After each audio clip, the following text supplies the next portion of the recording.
So, ito po ang ating ulam for tonight. Oh, mix. Mikos lang, tapos na. O yan, si Mikos na Mikos. Let's cook dinner for tonight.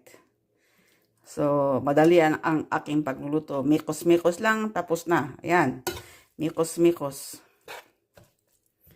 Saka, dagdag natin to.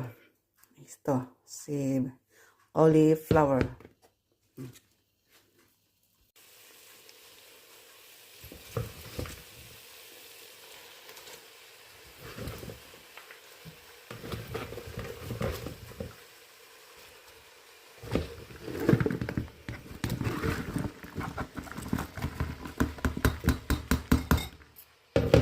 Easy cooking. Halo-halo or mikos. So, yan na ang ating mikos.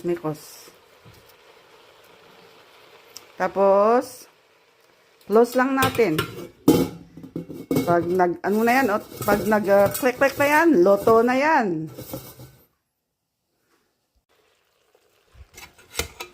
So, mikos, it's all done.